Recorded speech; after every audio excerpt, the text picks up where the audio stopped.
Bismillahirrahmanirrahim. Pada kita semua, sehingga pada malam hari ini kita dapat berkumpul kembali untuk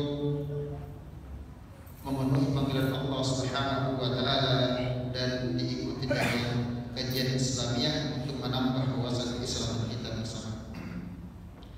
Salawat serta salam mudah-mudahan tetap tercurah dan terlimpahkan kepada junjungan kita Nabi Muhammad sallallahu alaihi wasallam beserta keluarganya, sahabat-sahabatnya dan orang-orang yang tetap istiqomah mengikuti sunnah-sunnah beliau sampai akhir zaman kelak.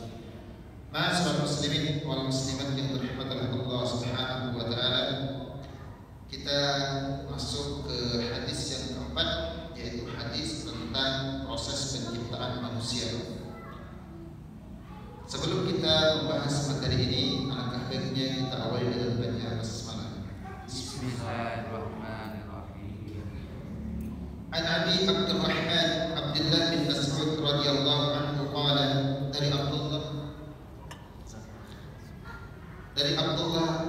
Abi Abdurrahman bin Abdullah bin Mas'ud, semoga Allah meridainya, dia berkata, haddatsana Rasulullah sallallahu alaihi wasallam, telah mengabarkan kepada kami Rasulullah sallallahu alaihi wasallam, wa huwa as-sadiqul masduq, dan dia orang yang percaya dan dipercayai. Inna ahadakum, sesungguhnya salah seorang di antara kalian, yujma'u khalquhu fi batni ummihi, penciptaannya dikumpulkan di dalam rahim ibunya, arba'ina yawman nutfatan, selama 40 hari. Thumma yakunu 'alaqatan mithla dzalik, kemudian nutfah itu dijadikan alaqah oleh Allah Subhanahu wa taala selama 40 hari, mithla dzalik, kemudian begitu juga dan atau begitu juga seterusnya. Thumma yakunu mudghatan mithla dzalik, kemudian 40 hari selanjutnya Allah Subhanahu wa taala menjadikan segumpal daging, mithla dzalik, seperti itu juga. Thumma yursal ilaihi malak, kemudian diutuslah malaikat kepadanya, fayunfukhu fi, dan diperintahkan untuk meniupkan ruh, wa yu'maru bi arba'i kalimatin, dan diperintahkan menulis 4 kalimat, bikatbi rizqihi, dituliskan rezekinya, wa ajalihi, dan ajalnya, wa amalihi, dan amalnya, wa syaqiyyun aw sa'idun, dia merugi atau sengsara ataupun ia bahagia. Fa wallahi, dan demi Allah, alladzi la ilaha illa ghairuh, yang tidak ada sesembahan atau tidak ada ilah selainnya, inna ahadakum, sesungguhnya salah seorang di antara kalian, fayamalu bi'amali ahli nar, bi ahli jannah, dia melakukan suatu amalan, yaitu amalan yang dilakukan oleh ahli surga, hatta ma yakunu bainahu wa bainaha illa dhira', sampai dia melakukan terus menerus sampai antara dirinya dan surga itu tinggal sehasta. Fayasbiqu alaihi kitab, kemudian maka orang yang tersebut dia melakukan perbuatan ahli neraka. Fayasbiqu alaihi kitab, maka dia pun diberikan atau mendahului kitab atau takdir yang Allah tentukan. Fayamalu bi'amali ahli nar, dan dia melakukan, dan ada seseorang yang melakukan perbuatan ahli neraka, fayadkhuluha, dan dia pun melakukan dan masuk ke dalamnya. Wa inna ahadakum, dan sesungguhnya salah seorang di antara kalian, la ya'malu bi'amali ahli nar, sangat melakukan perbuatan-perbuatan ahli neraka, hatta ma yakunu bainahu wa bainaha illa dhira', sampai antara dirinya dengan neraka itu tinggal satu hasta. Fayasbiqu alaihi kitab, dan dia pun mendahului ketentuan Allah Subhanahu wa taala, fayamalu bi ahli jannah fayadkhuluha, kemudian di akhir hayatnya dia melakukan amalan penghuni surga sehingga dia dimasukkan oleh Allah ke dalam surga. Baik. Hadis ini Diriwayatkan oleh Bukhari dan Muslim bersumber dari sahabat mulia Abdullah bin Mas'ud, yaitu menceritakan kepada kita proses penciptaan manusia, yaitu proses penciptaan manusia. Makanya kata Nabi, sesungguhnya penciptaan manusia itu dikumpulkan di dalam rahim seorang ibu selama 40 hari. Kemudian di sini Nabi sallallahu alaihi wasallam menjelaskan bagaimana penyempurnaan atau bagaimana penciptaan manusia. Maka sebelum kita bahas ini, kita ambil dulu dalam Al-Quranul Karim di dalam surah Al-Mu'minun, biar kita sama-sama mengetahui, sama-sama memahami proses, yaitu proses penciptaan manusia. Kalau di sini hanya disebutkan nutfah, alaqatan, kemudian mudghah, kemudian sekumpulan mani, ya, sperma, kemudian alaqah, yaitu sekumpulan daging, dan mudghah, ya, darah, ya, kemudian daging. Di sini tidak disebutkan tulang. Maka biar lebih sempurna, biar lebih lengkap, kita ambil di dalam surah Al-Mu'minun, kata Allah, walaqad khalaqnal insana min sulalatin min tin, dan sungguh kami menciptakan manusia itu dari sari pati, ya, sperma, ya, dari sari pati tanah. Faja'alnahu nutfatan, kemudian, ya, kami jadikan sperma itu sebuah perkumpulan yang melekat. Sperma, kumpulan sperma yang melekat, itu namanya nutfah. Kemudian fakhalaqna nutfah, ya, fakhalaqna nutfatan 'alaqah. Kemudian dari sekumpulan sperma itu barulah diproses menjadi daging. Fakhalaqna 'alaqah, ya, fakhalaqna 'alaqah mudghatan. Kemudian sekumpulan darah itu dijadikan daging oleh Allah Subhanahu wa taala. Pertama sekumpulan sperma dijadikan darah, sekumpulan darah, baru sekumpulan darah dijadikan oleh Allah sekumpulan daging. Fa khalaqnal mudghah 'idhaman. Baru setelah itu daging tadi itu diciptakan oleh Allah atau dijadikan sebuah tulang. Fa qasawna 'idhaman lahman. Baru setelah itu dan tulang itu dibungkus oleh Allah Subhanahu wa taala menjadi, ya, dengan daging. Tulang itu dibungkus oleh Allah dengan daging. Ya, pertama apa?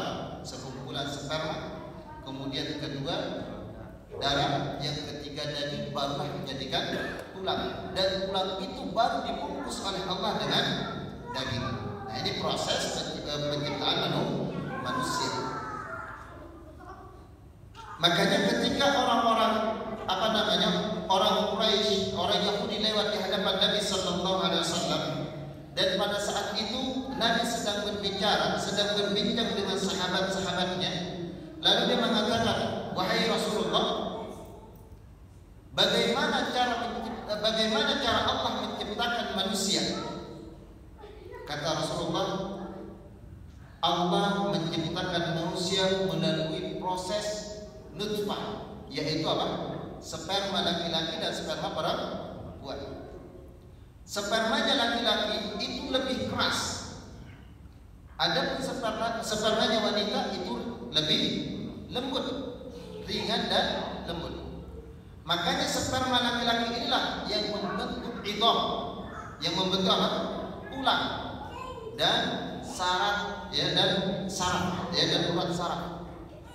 Adapun spermanya wanita itu membentuk darah dan daging.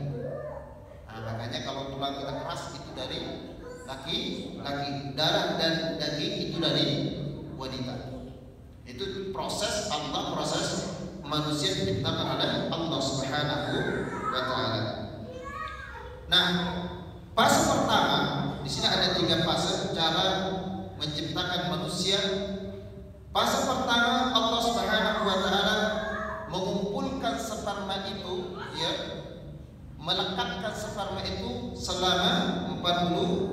hari. Baru setelah 40 hari barulah sperma itu melekat. Barulah dia melengket, dia mengumpat. Setelah 40 hari ke depan, ya baru berubah menjadi darah. 40 hari ke depannya lagi berubah menjadi daging. Ya, makanya Allah genapkan menjadi 40 bulan atau 120 hari. Barulah dia terbentuk menjadi manusia. Nah, pada saat itulah Allah Subhanahu wa taala menurunkan malaikatnya, memerintahkan kepada para malaikatnya untuk datang menuliskan 4 hal atau 4 kalimat kepada janin tersebut. Setelah pembuatan manusia, kata Allah, wahai malaikat, silakan kamu turun ke dunia. Turun, ya, kemudian kamu tulis 4 hal. Yang pertama ditulis apa? Rizkinya. Yang kedua ajalnya. Yang ketiga amalnya. Yang keempat menentukan kehidupannya, baik ya orang itu akan bahagia ataukah dia akan sesat. Allah Subhanahu wa taala, kenapa Allah menyandingkan antara rezeki dengan ajal? Ketika rezeki seseorang, ketika rezeki seorang hamba sudah terpenuhi, maka pada saat itulah Allah Subhanahu wa taala perintahkan malaikatul maut untuk menjemputnya. Makanya rezeki dan ajal itu selalu bersanding erat. Artinya ketika rezekinya sudah terpenuhi, maka ajalnya akan segera tiba.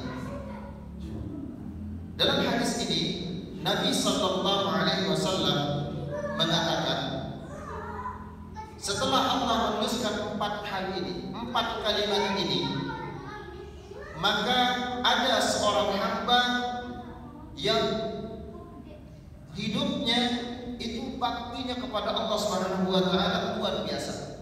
Dia mengatakan bahkan dirinya sudah merasa dekat dengan Allah Subhanahu wa taala. Tapi kata Nabi, di akhir hayatnya dia melakukan perbuatan maksiat sehingga dia digolongkan oleh Allah menjadi ahli neraka. Dan begitu juga sebaliknya, ada orang yang hobinya melakukan perbuatan maksiat. Ketika diingatkan dia tidak mau, ya, ketika dinasihatkan dia juga tidak mau, tidak menerima nasihat itu. Tapi di akhir hayatnya dia melakukan amalan ahli surga sehingga Allah tetapkan dirinya menjadi ahli surga. Ada seorang abid yang terkenal ibadahnya yang luar biasa. Suatu ketika ada 3 pemuda ingin berangkat jihad. Mereka tidak bisa berangkat jihad karena mereka punya adik perempuan. Akhirnya ketiga-tiganya ini sepakat bagaimana kalau adik perempuannya dititipkan kepada seorang abid. Kata mereka, seorang abid, seorang ahli ibadah yang terkenal ibadahnya, yang terkenal kejuhudannya, pasti dia akan menerima adik kita. Akhirnya mereka pun berangkat bersama-sama. Setelah mereka berangkat, ya, kemudian menemui si Amin. Kata pemuda ini, wahai Amin, kami ingin berjuang di jalan Allah. Kami ingin menitipkan adik kami di tempatmu. Kata Amin ini, jangan. Kata pemuda ini, Amin, tolonglah kami. Kami ini mau berjihad. Kami ingin menegakkan kalimat Allah. Kamu orang yang ahli ibadah, kamu orang terkenal ibadahnya, terkenal kejuhudannya. Akhirnya kata Abid ini, baiklah, silakan. Akhirnya 3 pemuda ini pun ya menitipkan adiknya kepada Abid, dan Abid itu mengatakan silakan bawa dia ke kamar. Dibawa ke kamar si Abid. Masya Allah, setan itu pintar Pak. Gak bisa dari depan, dari belakang. Gak bisa dari belakang, dari samping. Gak bisa dari samping, dari atas dan bawah. Diputar sama si syaitan. Perhatikan, ketika Abid ini mengantar makanan, dia menutup pintunya lalu menantarkan makanan itu di luar. Hari pertama. Hari kedua, Abid ini mengantar makanan lagi, yang diketuk, ditaruh di depan pintunya. Kata syaitan, wahai Abid, kamu ini bodoh. Kamu kalau mengantar makanan masuk ke dalamnya, ya ke dalam kamar wanita itu, pasti dia senang. Karena kamu merasa apa? Kamu sopan membawa makanan ke dalam kamarnya. Kata si Abid, iya juga sih. Akhirnya apa? Keesokan harinya dibawalah makanan ini, diketuk lalu dibuka pintunya, diletakkan di atas meja si wanita. Kata syaitan lagi, Abid, kamu ini bodoh. Wanita itu ingin ngobrol bersamamu. Akhirnya keesokan harinya dibawalah makanan lagi, diletakkan di atas meja, lalu dia ngobrol dengan wanita itu. Ngobrol, Masya Allah, asik. Kemudian dia keluar. Setelah Abid ini keluar, datang lagi syaitan. Abid, dia itu pengen dipegang. Wanita itu kesepian, ingin dipegang. Peganglah dia. Kemudian keesokan harinya Abid membawa makanan lagi, ditaruh di atas mejanya, lalu dipegang tangannya. Berbincang-bincang, berbicara. Setelah berbincang-bincang, dia keluar. Datang lagi syaitan. Abid, kenapa kamu bodoh? Dia ingin dipeluk. Dia nggak mau dipegang tangannya, tapi dia mau dipeluk karena dia butuh kehangatan. Akhirnya Abid ini pun mau. Keesokan harinya melakukan apa yang diperintahkan syaitan, dipeluk. Dari situlah terjadi berzina. Setelah terjadi perzinahan, wanita ini hamil. Datanglah syaitan, wahai Abid, wanita ini sudah hamil, kakaknya sudah kembali dari medan jihad, maka tidak ada jalan lain kecuali engkau bunuh dia. Akhirnya Abid ini membunuh wanita tersebut lalu dikubur. Setelah dikubur, datanglah kakaknya ya kepada Abid dan mengatakan, Abid, kami sudah kembali dari jihad dan kami ingin mengambil adik kami. Si Abid pura-pura menangis. Adik kalian telah meninggal dunia. Adik kalian telah meninggal dunia dan aku sudah menguburkannya. Apa kata mereka? Kalau memang seperti itu, baiklah, kami ikhlaskan karena Allah lebih sayang kepadanya. Masya Allah. 3 pemuda ini pulang. Kemudian mereka istirahat, tidur. Begitu mereka tidur, mereka dimimpikan oleh Allah Subhanahu wa Ta'ala dengan mimpi yang sama.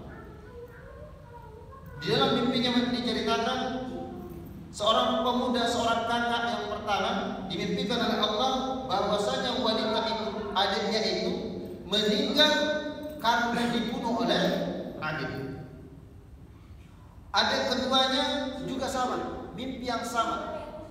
Adiknya dibunuh oleh adik. Karena hamil kemudian dibunuh.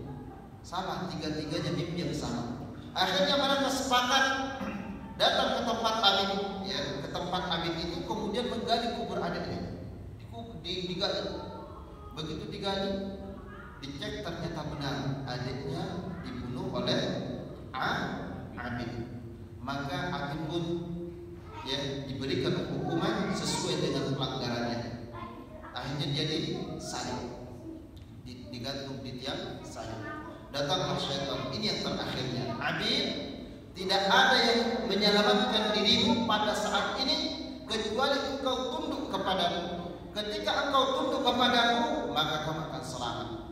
Begitu mau disalib, kemudian dia menundukkan kepalanya pada syaitan, akan dia meninggal dalam keadaan husnul, dalam keadaan su'ul khatimah. Dia meninggal dalam maksiat kepada Allah Subhanahu wa Ta'ala. Padahal awalnya rajin ibadah, rajin berpuasa, tidak pernah ketinggalan sholat ba'diyah dan qobliyah. Masya Allah. Tapi di akhir hayatnya dia melakukan perbuatan maksiat kepada Allah Subhanahu wa Ta'ala, sehingga dia menjadi ahli neraka. Begitu juga ada orang yang hobinya maksiat, yang hobinya berzina, hobinya membunuh, tapi di akhir hayatnya dia menjadi ahli surga. Kisah seorang wanita ketika tiap hari melakukan perzinahan, kemudian terdetik dalam dirinya ingin bertobat kepada Allah Subhanahu wa taala. Kemudian setelah dia berjalan, melihat seekor anjing sedang menjilati tanah, kemudian dia melepaskan sepatunya menciduk air, lalu diberikan kepada anjing tersebut. Di dalam hatinya sudah ada ingin taubat kepada Allah Subhanahu wa taala. Belum sempat dia taubat, dia meninggal dunia. Kata para ulama, dia meninggal daripada husnul khatimah. Dia menjadi ahli surga. Ma'asyiral muslimin wal muslimat yang dirahmati oleh Allah Subhanahu wa taala, maka ketika ada saudara kita melakukan maksiat atau melakukan perbuatan keji, itu jangan dibenci. Jangan Jangan dibenci orangnya, tapi dibenci sifatnya. Kalau kita membenci orang itu, berarti kita sudah bermusuhan dengan mereka. Berarti kita telah memutus tali persaudaraan dengan mereka. Walau bagaimanapun mereka, selagi mereka mengatakan la ilaha illallah Muhammadar Rasulullah, berarti dia adalah saudara kita. Walaupun dia melakukan perzinahan, kita tidak boleh membenci orangnya, melainkan membenci sifatnya. Tapi zaman sekarang adalah zaman fitnah. Ketika ada seseorang melakukan kesalahan, melakukan maksiat, itu langsung dicap orang itu tidak baik. Belum tentu. Makanya kata Nabi jangan kalian bangga dengan diri kalian. Kalian merasa diri kalian sudah dekat dengan Allah, puasa kalian sudah bagus, sedekah kalian sudah banyak. Tapi nanti di akhir hayat kalian belum tentu kalian menjadi ahli surga. Maka jangan mengurusi orang lain, melainkan kita harus introspeksi diri. Karena bisa jadi orang yang kita benci ternyata orang yang lebih banyak amalannya, ternyata orang yang lebih disayang oleh Allah Subhanahu wa taala. Ma'asyiral muslimin wal muslimat yang dirahmati oleh Allah Subhanahu wa taala. Ini tadi saya mau pakai tulis ini dari tadi. Tapi enggak apa-apa, insyaallah. Insyaallah minggu depan. Iya. Nah, masyaallah. Baik. Nah, kasihan juga ya, Pak ya. Nah, inilah hadis yang keempat menceritakan bagaimana proses penciptaan manusia. Setelah dituliskan rezekinya, dituliskan ajalnya, amalnya, kemudian syaqiyun atau sa'idun, yaitu ditentukan kehidupannya, bahagia atau sengsara. Makanya yang dua ini, syaqiyun atau sa'idun, sengsara atau bahagia, bukan orang lain yang menentukan, tapi diri sendiri. Yang menentukan kebahagiaan itu, kesuksesan itu, sukses di dunia dan akhirat, bukan orang lain melainkan diri kita sendiri. Makanya di sini Allah Subhanahu wa taala meminta kepada kita untuk menentukan hidup kita. Orang-orang liberal mengatakan kalau Allah menghendaki kita semua masuk Islam, buat apa kita dakwah? Buat apa kita mengaji? Nah, kalau ada yang seperti ini, kita harus pandai menjawabnya. Ketika Allah berkehendak kita dimasukkan diislamkan semuanya, maka buat apa kita capek-capek berdakwah? Buat apa kita mengaji? Maka cara kita menjawab pemahaman seperti ini itu gampang. Pertama, untuk apa Allah menciptakan surga dan neraka? Untuk siapa? Sebelum manusia diciptakan, Allah sudah menciptakan dua ini, surga dan neraka. Allah menciptakan kita semua, manusia, kemudian diberikan tujuan hidup adalah mengabdi kepada Allah Subhanahu wa taala.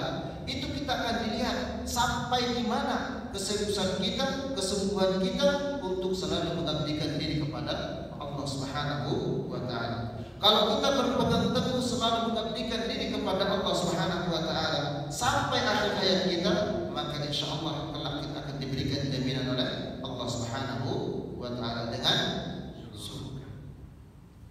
Makanya surga itu sebenarnya murah, ringan dan murah. Neraka itu berat dan mahal. Ya enggak, Pak? Orang melakukan perzinahan bayar. Ya enggak, Pak? Orang melakukan minuman khamar keras itu itu bayar. Tapi surga murah. Disuruh sholat nggak bayar, disuruh puasa nggak bayar. Tapi kebanyakan manusia lebih memilih yang berbayar daripada yang gratis. Itu. Makanya ya Allah sudah menciptakan, tujuan manusia diciptakan itu hanya dua. Kata Allah, liya'budun, beribadah kepadaku, mengabdikan diri kepadaku. Yang kedua, mukhlisin, selalu ikhlas dalam mengamalkan perbuatan. Kalau ada perbuatan gak dilandasi dengan keikhlasan, mardud, tertolak, sia-sia amalan kita. Sholat hanya menjalani tugas, gak ada keikhlasan, itu percuma. Puasa hanya menjalankan tugas, gak ada niat dalam hati untuk Allah Subhanahu wa Ta'ala, semuanya akan sia-sia. Nah, itulah ya Nabi SAW mengajarkan kepada kita sebuah doa. Kata Nabi, mintalah kalian kepada Allah Subhanahu wa Ta'ala amalan salihah fi akhiri khawatimina. Ya Allah, berikan kami amalan yang saleh, amalan yang baik nanti, bukan sekarang, nanti di akhir hayat kami. Teguhkan dan kokohkan hati kami untuk selalu berada di atas kebenaran dan selalu istiqamah dalam menjalankan sunnah. Itulah yang diajarkan oleh Nabi Sallallahu Alaihi Wasallam. Pada ngantuk, kita cukupkan aja. Insyaallah minggu depan kita. Baik, insyaallah minggu depan kita akan ulang lagi ya dengan pembahasan yang lebih detail. Kita akan turunkan dalil-dalilnya dalam Al-Quran dan kita akan buatkan rangkaiannya bagaimana cara Allah menciptakan proses penciptaan manusia. Insyaallah kita akan turunkan Al-Quran, dalilnya dalam Al-Quran, dan juga kita ambil dari berbagai hadis Bukhari dan Muslim insyaallah, biar lebih kita paham ya proses Allah menciptakan manusia itu seperti apa, kemudian bagaimana cara Allah menentukan kehidupan kita di dunia ini, apakah kita termasuk orang yang bahagia ataukah orang yang sengsara. Makanya kata Nabi Sallallahu Alaihi Wasallam, laisa ghina an kathratul mal, bukanlah orang yang bahagia itu orang yang memiliki banyak yang harta yang banyak, ya rumahnya megah, kendaraannya berlimpah, hartanya juga berlimpah. Tapi kata Nabi, gina, yang kekayaan yang sebenarnya, kebahagiaan yang sebenarnya adalah kedekatan kita kepada Rabbul Alamin, kepada Allah Subhanahu wa Ta'ala. Kita tak punya harta, tapi kita dekat dengan Allah Subhanahu wa Ta'ala. Itulah kekayaan yang sebenarnya. Ketika kita merasa jauh dengan Allah, maka hatinya akan menolak, hatinya akan berbicara, kenapa Anda jauh dari Allah Subhanahu wa Ta'ala. Nah, itulah yang sedikit tentang hadis yang keempat. Insyaallah minggu depan kita akan jelaskan atau kita pelajari kembali ya. Kita akan ulangi pembahasannya insyaallah di minggu yang akan datang dengan bermacam-macam dalil dan hadis dari Nabi Sallallahu Alaihi Wasallam. Baik, ada pertanyaan Pak? Silakan. Sebelum kita tutup. Assalamualaikum warahmatullahi wabarakatuh. Assalamualaikum. Atas kesempatannya. Jadi ini Ustaz, bahwasannya kan Nabi Adam dan Siti Hawa itu kan berada di surga, di mana mereka diusir dari surga karena memakan buah kuldi dan akhirnya diturunkan ke bumi. Dalam prosesnya itu kan kalau dalam Al-Quran itu kan dibuat dari tanah dan dihirupkan ruh gitu. Akhirnya bagaimana korelasi antara peristiwanya terciptanya Nabi Adam di bumi dengan manusia zaman sekarang gitu. Makanya itu asal proses manusia yang pertama kali. Dari mana? Tanah. Makanya kata Allah dalam surah Al-Hajj itu, kata Allah, fa khalaqnakum min turab, dan kami ciptakan kalian dari tanah. Apa itu? Bagaimana cara Allah menciptakan dari tanah itu? Nabi Adam alaihissalam diciptakan dari tanah itu berbeda-beda. Tangannya dibuat dari tanah, itu tanah dari Palestina. Kemudian tubuhnya diciptakan oleh Allah dari tanah, kemudian itu berasal dari Mekah. Kemudian disatukan oleh Allah Subhanahu wa Ta'ala. ya, kemudian disatukan oleh Allah Subhanahu wa taala. Baru makanya Allah mengatakan kalimat turab, ya. Turab itu karena proses Nabi Adam diciptakan dari tanah, gitu. Nah, bagaimana dengan manusia sekarang? Itulah asal mulanya penciptaan manusia. Makanya sebelum menciptakan manusia, Allah mengumpulkan semua makhluknya, makhluknya. Kata Allah, wahai malaikat, wahai jin, ya, aku akan menciptakan satu makhluk disebut dengan manusia. Dan aku akan perintahkan kepada kalian semua untuk mengikuti dan mentaati segala perintahku. Makanya ketika Allah menciptakan Nabi Adam alaihi salam, makanya nanti insyaallah di minggu depan kita akan kita akan jelaskan secara detail, ya, penciptaan manusia pertama kali. Tangan Nabi Adam, ya, dibuat dari tanah, itu dari Palestina. Kemudian tubuhnya dari Mekah, dan tanahnya itu adalah tanah liat. Ya, tanahnya itu adalah tanah liat. Kemudian setelah Allah menciptakan, mengumpulkan, tangannya sudah diciptakan, kemudian badannya sudah diciptakan, lalu dikumpulkan jadi satu, disempurnakan jadi manusia. Makanya disebut dah dengan saripati tanah. Ya, barulah disebut dengan saripati tanah. Artinya saripati tanah itulah disebut dengan sperma. Nah, insyaallah kita akan jelaskan. Makanya nanti silakan dibuka surah Al-Mu'minun di ayat berapa aja. Pokoknya lembaran pertama lah, ya. Lembaran pertama saya nggak hafal ayatnya. Di lembaran pertama di situ awal mulanya cara Allah menciptakan manusia. Dan di dalam surah Al-Hajj ayat keempat kalau nggak salah, 4 atau kelima. Nah, gitu ya. Nah, insyaallah minggu depan kita akan jelaskan cara Allah menciptakan manusia. Nah, setelah Allah ciptakan manusia, Nabi Adam alaihissalam, maka diangkatlah ia ke atas, ya, kemudian dikumpulkan bersama, ya, makhluk Allah yang lain. Kata Allah, sujudlah kalian kepada Adam. Semua makhluk itu sujud kepada Adam kecuali iblis laknatullah alaih. Dia tidak mau sujud. Kenapa tidak mau sujud? Dia mengatakan, ya Allah, aku ini lebih mulia daripada Adam.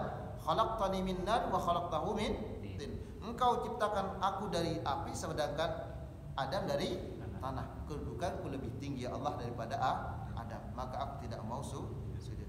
Kata Allah, bukan karena sujudnya, tapi karena perintah. Nah, gitu. Nah, setelah terjadi perdebatan dengan Allah, maka Allah melaknat iblis sampai hari kiamat.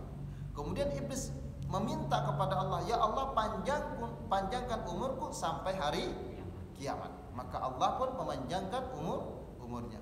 Dan kata iblis, ya Allah, aku akan menggoda Adam beserta anak cucunya. Makanya ketika iblis itu menggoda Adam, dia nggak mampu. Maka yang digoda pertama kali siapa? Istrinya, Hawa. Minta sama suamimu dekat pohon khuldi, dekat, pegang, setelah dipegang makan. Karena iblis menggoda Adam itu nggak mampu, maka dia menggoda orang yang paling lemah. Siapa? Wanita, istrinya Hawa. Setelah digoda, akhirnya dia membujuk suaminya, wahai suamiku, engkau orang yang dimuliakan oleh Allah, ya. Maka alangkah baiknya kalau kita pegang pohon itu. Kata Adam, jangan, karena itu perintah Allah, jangan sentuh pohon itu. Keesokan harinya, Adam, suamiku, ayolah kita ke sana, kita pegang sebentar, ya, kita pegang. Kata Adam, jangan. Ketiga kalinya, akhirnya dia mengikuti siapa? Hawa, istrinya, Siti Hawa. Akhirnya mendekati, begitu mendekati langsung Allah perintahkan turun ke dunia dalam keadaan telanjang pula. Ya, dalam keadaan telanjang. Adam diturunkan beserta Hawa itu enggak satu tempat, tapi berbeda tempat. Lalu setelah lama kelamaan, ya, mereka saling mencari sehingga Allah pertemukan kembali. Setelah dipertemukan, barulah Allah Subhanahu wa taala, ya, memerintahkan kepada Adam alaihi salam, ya, untuk menutupi aurat. Ya, Adam, Pak, ketika diturunkan dari langit, itu dalam keadaan telanjang bulat. Ada daun yang besar itu dibuat untuk menutupi auratnya. Begitu juga dengan Hawa, menutupi auratnya. Setelah lama ya mereka saling mencari, kemudian Allah pertemukan. Setelah itulah mereka ya melakukan sebagai suami istri. Maka setelah mereka melakukan amalan suami istri, ya pekerjaan suami istri, maka lahirlah siapa? Anak yang pertamanya Nabi Adam alaihi salam, siapa? Bilqis. Siapa? Kabil atau Qabil? Kabil atau Qabil? Kabil. Anak yang keduanya? Qabil. Setelah mereka dewasa, kakaknya iri. Adekku lebih disayang daripada aku. Adekku lebih apa? Disayang daripada aku. Dan aku iri kepada dia. Jadi kakaknya menaruh dendam, ya, ingin apa? Membunuh adiknya supaya dia semakin disayang oleh ayahnya. Nah, inilah terjadinya kesombongan yang pertama kali bagi manusia. Setelah siapa? Iblis. Laknatullah alaihi. Nah, seperti itu. Insyaallah kita nanti urutkan. Panjang ini insyaallah. Cara penciptaan Allah ini. Ya, itu insyaallah. Sebenarnya dari Siti Hawa itu penciptaannya itu emang benar dari tanah atau dari tulang rusaknya Nabi Adam, Ustaz? Siapa? Si Siti Hawa. Siti Hawa ya. Adamnya. Dari tulang rusuk Nabi Adam. Iya, nanti insyaallah kita akan jelaskan iya, nanti. iya. Nah, makanya ketika kita diciptakan oleh Allah itu bukan tanah, tapi dari tulang rusuk. Iya. Nah, insyaallah. Makanya Adam awalnya proses penciptaan pertama kali itu dari tanah, tapi kalau Hawa dari Tulang rusuk. Sulbinya, iya, tulang rusuk Nabi Adam alaihissalam. Nah, insyaallah nanti kita akan bahaskan lebih detail. Makanya saya butuh tulis. Nah, insyaallah. Silakan yang lain. Nah, kalau ada yang lain, nggak apa-apa. Kapan? Kan tadi ada turab, amatin gitu. Yang membedakan apa tuh? Turab itu Pak tanah liat. Turab. Ada yang mengatakan tanah liat, ada yang mengatakan debu. Kalau tin itu tanah liat. Kalau itu khusus tanah liat. Tapi kalau turab itu ada yang mengatakan tanah liat, ada yang mengatakan debu. Biasanya kalau orang Arab mengatakan turab itu berarti debu. Nah, itu makanya fatayammamu bit turab, ya kan? Maka bertayamumlah kalian dengan debu. Nah, gitu. Nah, itu kalau arti turab. Jadi ada dua penafsiran. Pertama, turab itu ada yang mengatakan ya disebut dengan tanah liat, ya, karena debu itu berasal dari tanah. Nah, tapi yang paling sahih ya Allah mengatakan turab karena itu umum, secara ya umum gitu. Kalau tin itu khusus, yaitu tanah liat. Gitu. Nah, gitu. Silakan yang lain. Nah, insyaallah. Saya kira tadi libur ini. Makanya saya juga hampir mau pulang saya ini. Itu dia tadi Pak Ustaz yang mau ditanya. Tadi ada cara nih. Tadi ada cara. Enggak, saya sholat di sini. Enggak. Oh iya. Iya. Oh. Saya sholat di sini. Enggak ada kayak mau pulang saya. Saya nggak lihat. Iya. Makanya saya ke sana. Oh. Iya, Ustaz. Afwan, Ustaz. Siap, silakan ada yang lain silakan. Silakan, Pak. Aman insyaallah ya. Nah, insyaallah minggu depan kita akan jelaskan. Nah, nanti di sini ada amalan ahli nar kan, perbuatan ahli neraka. Nah, neraka itu nanti kita akan jelaskan dengan secara detail insyaallah. Ya, kalau dalam Al-Qur'an tingkatan nerakanya mungkin sudah tahu ya. Tapi yang akan kita bahas nanti tingkatan apinya. Ternyata neraka itu punya tingkatan api. Nah, insyaallah kita akan jelaskan ya, karena dalam satu kitab itu disebutkan api neraka itu memiliki 4 tingkatan. 1 yang berwarna hitam, 2 berwarna biru, 3 berwarna merah, dan 4 warna putih yang paling atas. Sebelum kita masuk nanti ke intinya, asapnya itu diambil oleh Allah, direndam di telaga Kautsar. Direndam oleh Allah di telaga Kautsar, ya, itu ribuan tahun. Kata para ulama, kalaulah asap yang sudah direndam oleh Allah ini kemudian dilemparkan ke dunia, ditaruh ke dunia dan beserta isinya hancur lebur. seperti debu. Ini baru uapnya, belum apinya. Jangan sampai ya kita termasuk orang yang masuk ke dalamnya. Insyaallah Pak ya. Baik, kalau nggak ada pertanyaan kita tutup, insyaallah minggu depan kita sambung. Masih insyaallah kita bahas ulang, yaitu hadis yang keempat. Kita habis maghrib atau ba'da isya? Habis maghrib, Ustaz. Habis maghrib. Insyaallah. Saya bingung. Ada yang habis maghrib, ada yang habis isya. Jadi mana yang benar Sebenarnya sebenarnya? kebijakan habis Yang maghrib, jelas Ustaz. kepastian itu sebenarnya Habis maghrib, Ustaz. Habis maghrib ya. Iya.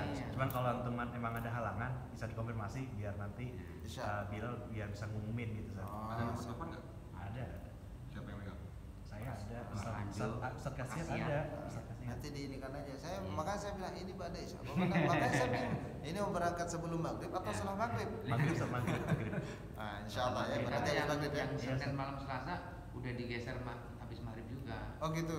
Yang malam Sabtu juga sama udah geser. Geser ke Habis maghrib Habis maghrib semua jadi. sudah disamakan aja. Iya, Jadi biar Ustaz. pasti gitu. Tadi juga bingung nih, tadi. Saya juga bingung Pak. Ini mau berangkat sekarang apa? Jamaahnya udah pada pulang. Miskomunikasi lah, Ustaz. Ya. Apa Ustaz? Ya udah pulang buat inilah nanti berikutnya. Yang pasti habis maghrib Habis udah. maghrib ya. Insyaallah. Nanti kita akan ulang lagi insyaallah. فبأي آلاء ربكما تكذبان